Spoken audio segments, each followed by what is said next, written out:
and we start right away with exclusive material. Russia may launch another offensive in the near future. The enemy's goal is to reach Poltava through the Sumy region in order to further attack Kyiv. This is exactly what various public channels are reporting right now. In a minute, we'll tell you when this offensive might begin. In addition, yes, Russia failed to launch its nuclear YARS, but at the same time, the enemy's Shaheds have become even more dangerous. Now these drones are equipped with combined warheads of two types, Russian and Iranian made. Both weigh 90 kilograms, which is almost twice as much as the standard 50-kilogram version that was used previously. But that's not all. The Russian Federation is moving elite troops to the Kursk region instead of advancing in the east. This was reported by the Ukrainian General Staff. All the details are in our report. Russia is once again blackmailing Ukraine with a large-scale offensive along the entire front line. There are opinions that Poltava and the capital of Ukraine, Kyiv, could be under threat. The resources of the Russian army are being depleted one way or another, regardless.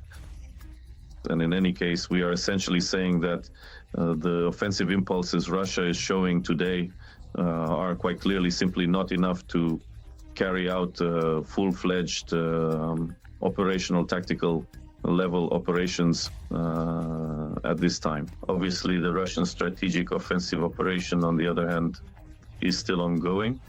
In addition to threats to use the RS-24 YARS missile with a possible nuclear warhead against Ukraine, Russian forces have begun employing a new tactic to exhaust Ukrainian troops.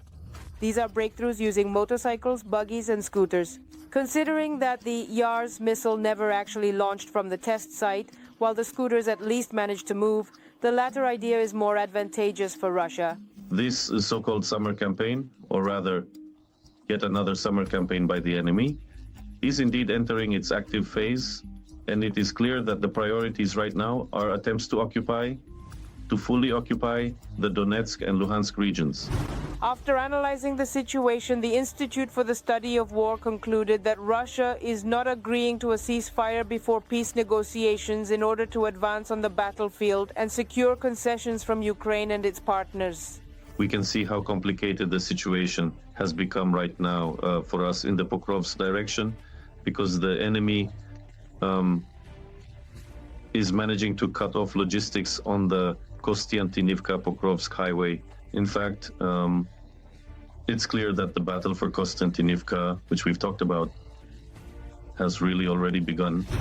No matter how Russia advances, the Ukrainian armed forces are confidently eliminating the occupiers from our land. 1,030 Russian invaders were eliminated in the past day alone. In total, since the start of the full-scale invasion, Russia has lost more than 975,000 soldiers killed and wounded in its war against Ukraine. The enemy's attempts have been and continue to be assessed by our command in order to deploy our forces and resources in defense, so as not to allow a breakthrough or a collapse of the front. This is our main task for today, as well as, of course, the opportunity to exhaust the enemy's resources as much as possible. The Ukrainian armed forces have achieved tactical successes even in the so-called liberated Kursk region, according to statements from the Russian side. Recently, Ukrainian soldiers advanced to the southern outskirts of the settlement of Tetkino in the Kursk region. However, the Russians also had certain successes there.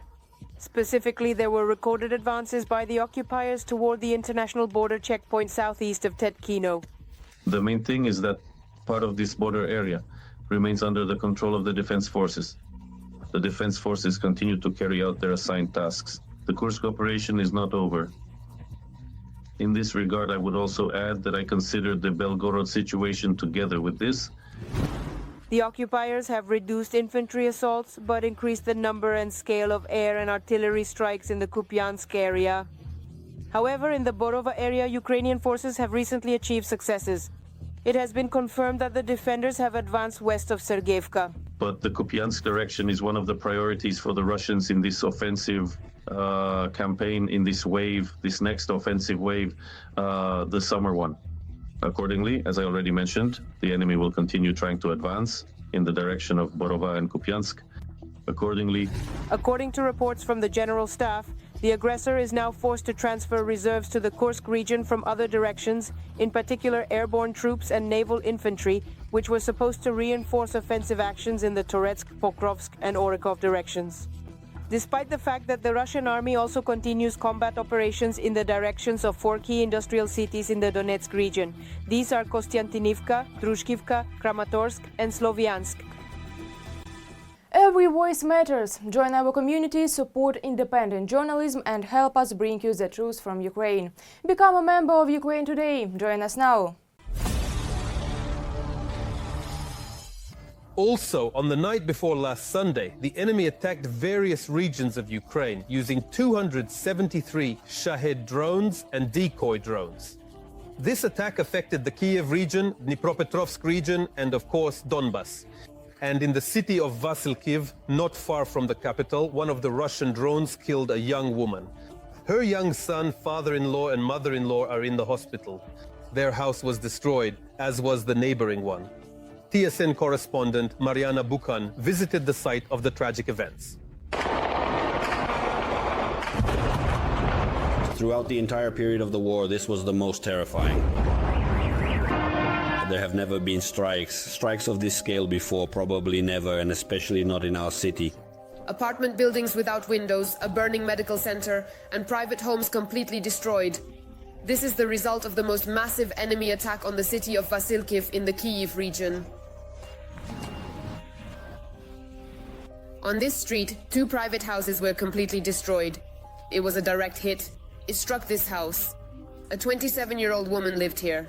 She died, and 3 more people from here are in the hospital. Her name was Anna. She was a photographer.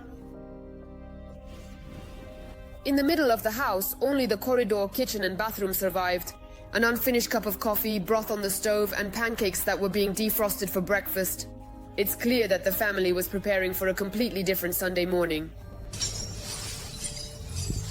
Lyubov, a distant relative of the deceased, says, "There were 5 people in the house at the moment of the strike. Anna with her husband and their 4-year-old son Mark, and the husband's parents. They are currently in the local hospital. And little Mark, the father who survived, took to Akhmatit. The boy has shrapnel wounds on his face. He won't be able to see because a piece of shrapnel hit him." The strike also severely damaged the neighboring house. Here, an entire wall was blown out and the roof is gone. Fortunately, no one was hurt here. There's nowhere to live. Nadezhda Pivin is the closest neighbor of the affected family, and also their godmother. She also no longer has a home. I sit here and look around and my heart feels empty. Her family was saved because they managed to reach the shelter in time. The explosions were extremely powerful. We were thrown around a lot, but with that last one I realized something was wrong here. Because the sound was so sharp, almost cutting. I always hide, and I tell everyone, please people, take cover. Almost all the neighbors who live nearby came to help clear out what was left standing for those affected. Standing. Honestly, my heart is just breaking. All the neighbors came to help too. And Nadezhda sits by her ruins and doesn't want to leave them. All day I've been here empty. This is my home, I put down roots here. This is my walnut tree, this is my apricot tree, these were my onions, my garlic. I want to live here. I grew up here, I was born here, I'm used to this place. Right behind Nadezhda's destroyed house is a church that's almost 300 years old. And it withstood even though it was left without windows. All of this used to be covered with glass, with icons, everything. Father Ivan says, the main thing is to clean everything up and put things in order as much as possible by Thursday. That's the day of the service. We're all trying to get everything done today, so that at least there will be something for St. Nicholas's Day. The grandmother and grandfather of little Mark, who is currently left without his mother, are in different hospital wards. The doctors are not letting Valentina in, saying that she is in too bad a condition, both physically and emotionally. Extensive multiple shrapnel and gunshot wounds to the soft tissue structures of the face, involving both facial bones as well as the overlying scalp region, including the overlying skin. A CT scan revealed that the woman has a subarachnoid hemorrhage in the left frontal area of her brain. Nikolai has an open leg fracture. He says when the attack began, the family was already prepared to leave the city, but they didn't make it in time. I will never forgive them for this, those neighbors. Those neighbors.